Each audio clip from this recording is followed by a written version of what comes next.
Muy buenas a todos y a todas, bienvenidos a mi canal, tu profe de microbiología. En el día de hoy vamos a inaugurar una nueva sección del canal que va a ser esencial para continuar con las prácticas y con el canal en sí, ¿no? Este vídeo va a tratar de los medios de cultivo que van a ser necesarios para luego poder cultivar bacterias en la estufa y mirarlas al microscopio, hacer determinaciones, aislamientos, caracterizaciones, etc.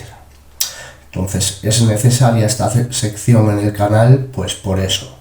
En esta sección, en este primer vídeo, va a ser teórico introductivo. Y a partir de ahí lo que vamos a hacer es ir haciendo los diferentes medios de cultivo de forma artesanal, o al menos intentarlo.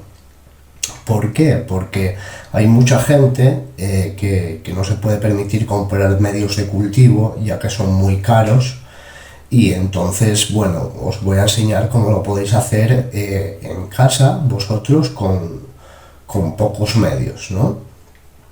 Entonces es necesario tanto este primer vídeo como los que van a venir a continuación, que serán ya de práctica.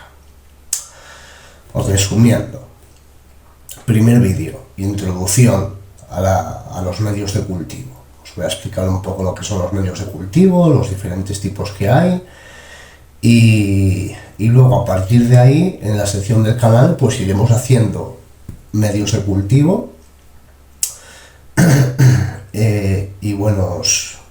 os subiré luego la receta también en formato PDF para que vosotros os podáis apoyar en el vídeo práctico que vamos a hacer y en la receta para si queréis hacer los medios de cultivo que vamos a ir haciendo, ¿no?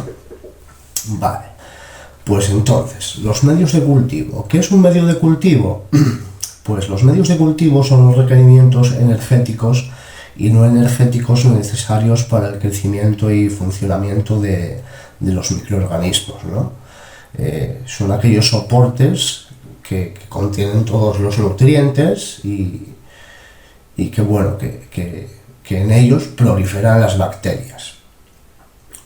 ¿Para qué se necesitan estos medios de cultivo? Bueno, pues se necesitan para separar y aislar diferentes especies, como paso previo a la identificación de una especie, para conocer el metabolismo bacteriano, si les gusta la lactosa, si no les gusta, etc. Para la microscopía, para la morfología. Claro, si no tenemos medio de cultivo no podemos cultivar y por lo tanto no podemos obtener las bacterias y luego mirarlas al microscopio, ¿no?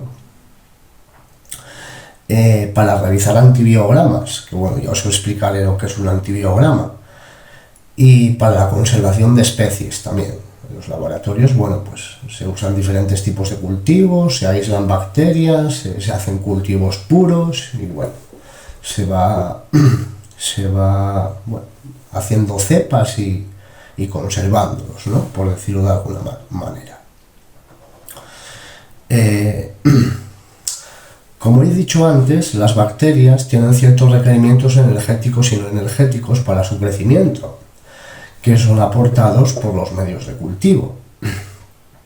Dentro de los energéticos tenemos las fuentes de carbono y nitrógeno. ¿Cómo toman ellos el carbono y el nitrógeno? ¿O de dónde lo pueden conseguir ese carbono y ese nitrógeno? Y luego los no energéticos son los iones, los factores de crecimiento y los inhibidores. No son tan esenciales para la vida de los microorganismos, pero sí que son un poco esenciales, ¿no? Para lo que veremos a continuación. Vale, entonces, como punto 1, dentro de los requerimientos energéticos tenemos las fuentes de carbono. Existen muchos tipos de fuentes de carbono, pero suelen ser sustancias sencillas, como ácido acético, citrato sódico, alcohol, mono o disacáridos, como la glucosa, la lactosa y la maltosa. Y luego azúcares complejos, polisacáridos, como el almidón. Y luego, bueno, también hay algunas que como fuente de carbono usan metano, benceno o hidrocarburos, como por ejemplo el Chlorosporium resinae. Y bueno, hay multitud de compuestos de carbono, ¿no? Pero los más usados son como fuente de carbono, son los azúcares, que son los más asimilables por la mayoría de los microorganismos, los más asimilables y los más rápidamente asimilables. Luego, dentro de los requerimientos energéticos tenemos las fuentes de nitrógeno, que son menos energéticas que el carbono, pero son imprescindibles. Y aquí, bueno, pues se englobarían las proteínas y los péptidos. Proteínas complejas, por ejemplo, la gelatina y el extracto de carne. Y luego los péptidos o peptonas, sería el extracto de levadura, la caseína, la peptona, bueno, los nitratos, nitrógeno, sales de amonio y aminoácidos, ¿no? De ahí cogerían ellos la fuente de nitrógeno. Esos serían los requerimientos energéticos. Dentro de los requerimientos no energéticos, ¿vale? Tenemos pues otra clasificación.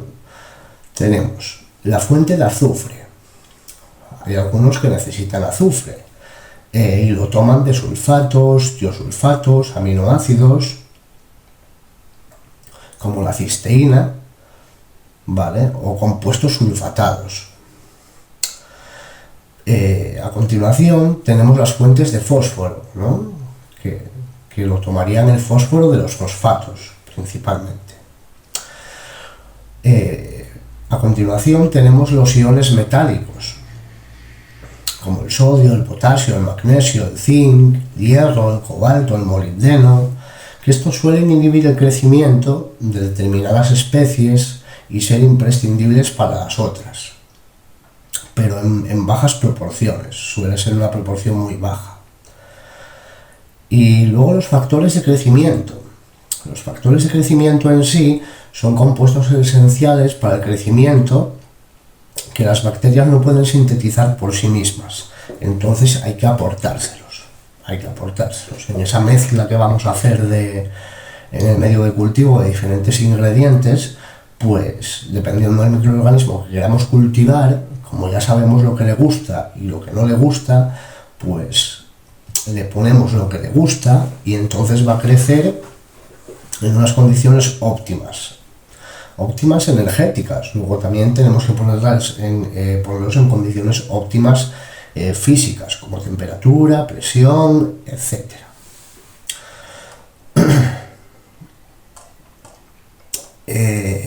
Vamos a ver. Y bueno, como he dicho antes, los factores de crecimiento son los aminoácidos, como la cisteína.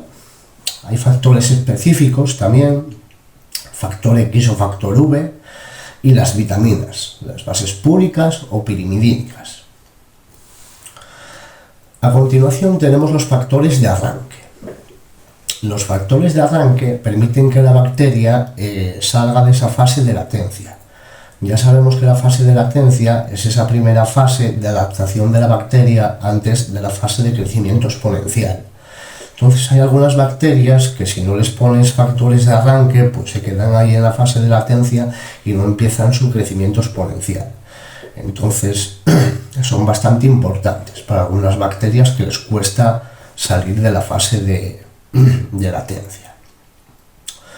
A continuación tenemos factores inhibidores, que son sustancias que bloquean el metabolismo de ciertas especies, impidiendo su crecimiento. Por ejemplo, si hacemos un cultivo y solo queremos que crezca una bacteria, pues inhibimos al resto y así pues tendremos colonias, solo colonias del microorganismo deseado. Como ejemplo de factores inhibidores tenemos la ácida sódica, que inhibe las gram negativas, los antibióticos, que bueno, los antibióticos inhiben casi todas las bacterias, por no decir todas. Suelen ser, bueno, estos se usan, los factores inhibidores antibióticos se usan pues para el cultivo de mohos y levaduras, ¿no? Y luego algunos colorantes como la eosina o el azul de metileno inhiben las gram positivas. Entonces, dependiendo del microorganismo que queramos cultivar, pues eso, le echamos lo que le gusta y aparte le echamos lo que no les gusta a los competidores que pueda haber ese medio de cultivo. Entonces lo que conseguimos es pues un cultivo puro o casi puro de la bacteria, que luego no es puro. Luego cogeremos una colonia y la aislaremos en otro medio de cultivo y entonces sí obtendremos solo el microorganismo que tenemos. ¿Cómo se clasifican estos medios de cultivo? Hablemos de los requerimientos energéticos y no energéticos. Y ahora vamos a hablar de la clasificación en sí de los medios de cultivo. Se clasifican según su consistencia, según su utilización y según su composición. ¿Vale? Según su consistencia, quiere decir cómo lo vemos, o sea, qué consistencia tienen. Pueden ser líquidos, semisólidos o sólidos. Los líquidos son caldos y no llevan gelificante, no llevan agar. Los semisólidos o fluidos, bueno, pues son más viscosos, son entre sólido y líquido y llevan menos de un 1% de agar. Y los sólidos, que ya se llaman agares propiamente dicho, llevan más del 1% de agar. Esto sería según su consistencia. Ya veremos cuando hagamos los medios de cultivo que haremos líquidos, semisólidos y sólidos. ¿Y para qué se utiliza cada uno? Ahora lo veremos. Según su utilización, ¿no? Según su utilización tenemos varios tipos. Tenemos, bueno, un montón de tipos. Pero como generalización tenemos estos tipos. Y luego dentro de estos tipos habrá un montón de medios de cultivo con diferentes nombres que ya iremos viendo, ¿vale? Dependiendo de... O sea, en el día que lo hagamos, pues explicaré un poco también cómo, aparte de cómo lo hago y cómo se hacen, qué bacterias crecen en él, el tiempo de incubación y demás. Entonces, según su utilización, en primer lugar, generales o permisivos. Bueno, pues su composición permite que crezca gran variedad de microorganismos, o sea, que ahí crece casi todo. En segundo lugar, de enriquecimiento, que favorecen el crecimiento de un determinado tipo de especies sin inhibir al resto. O sea, enriquecemos, favorecen el crecimiento de un tipo de especie, pero no inhiben al resto. Y tienen gran cantidad de nutrientes. Por ejemplo, el caldo verde brillante o el agar chocolate. Diferenciales. Como punto 3, diferenciales, que ponen en relieve diferentes características de un microorganismo. ¿Cómo ponen en relieve esas características? Bueno, pues hay un cambio de color, producción de gas, etcétera, ¿no? Bueno, pues los diferenciales, se ve la diferencia, pues a la vista, pues por eso, porque pueden cambiar de color, pueden producir gas, pueden formar colonias con diferentes formas, con diferentes halos alrededor, más grandes, más pequeñas, etc. Selectivos o de aislamiento. Bueno, pues permiten el crecimiento de un tipo inhibiendo al resto. ¿Vale? Estos, los selectivos o de aislamiento, son los que ahí solo va a crecer un tipo de microorganismo, teniendo en cuenta que cuando sembremos esté el microorganismo ahí, ¿vale? Pero solo crecerían ese microorganismo, solo crecería el microorganismo que queremos. De identificación, pues manifiestan características bioquímicas de la especie en estudio. Y un poco como los de antes, como los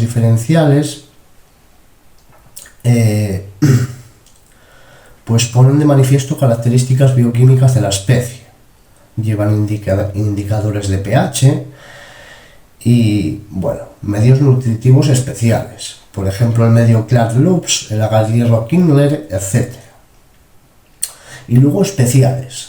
Hay otros que son especiales, que se usan para antibiogramas o para microorganismos especiales, para micobacterias o micoplasmas. Ya vimos según su consistencia, según su utilización, y ahora vamos a ver según su composición. Según su composición pueden ser sintéticos o definidos. O sea, sintéticos o definidos, lo pone así, ¿no? Que conocemos todos sus componentes y proporciones, o sea, que sabemos la receta. Esto sería el punto A, sintéticos o definidos. Conocemos todos los componentes, o sea, que tenemos una receta y conocemos los componentes, las cantidades y todo. Y luego tenemos los complejos, que desconocemos algunos de los componentes y su proporción. Por ejemplo, la leche, el extracto de levadura, etc. Y como último punto, dentro de según su composición, tenemos también para células vivas, ¿vale? Para cultivar virus, que llevan bacterias vivas. Entonces, bueno, estos serían los 3 puntos dentro de la composición. Sintéticos o definidos, que lo sabemos todo sobre ellos, complejos, o que desconocemos algunos de los componentes, que son los que vamos a hacer nosotros aquí, que va a ser una pequeña desventaja de lo que vamos a hacer aquí nosotros al realizar medios de cultivo de forma artesanal, que bueno, más o menos sí, sabes lo que echas, pero no sabes todo y a ciencia cierta. Entonces eso serían los complejos. Y luego de células vivas sería para cultivar virus y llevan bacterias vivas. Llevan bacterias vivas, los virus atacan a las bacterias, entonces proliferan los virus y podemos cultivar virus, que eso lo vamos a poder hacer porque no tenemos el material necesario para realizar eso. Y bueno, como introducción a los medios de cultivo, yo creo que está bastante bien este vídeo. Os voy a dejar el resumen en formato PDF en el comentario de este vídeo, como introducción a los medios de cultivo, y a partir de aquí, en esta sección del canal, vamos a ir haciendo medios de cultivo de forma casera para luego poder cultivar diferentes inóculos, diferentes muestras en los medios de cultivo y que crezcan los microorganismos y poder analizarlos, ¿vale? Y nada, yo creo que está bastante completo esto. No creo que tengáis que saber mucho más sobre esto, porque la verdad que es un poco lioso. Y nada, espero que os haya gustado, espero que hayáis aprendido algo y bueno, ahora no lo veréis muy bien, pero luego cuando empecemos a realizar los medios de cultivo sí que ya sabréis pues si es selectivo, de enriquecimiento, si es de un color, de otro. Entonces bueno, yo creo que era necesario este vídeo para la nueva sección del canal y para enfocaros un poco al tema que vamos a abordar en los siguientes vídeos prácticos. Así que nada, muchas gracias por todo, espero que os haya gustado y adiós.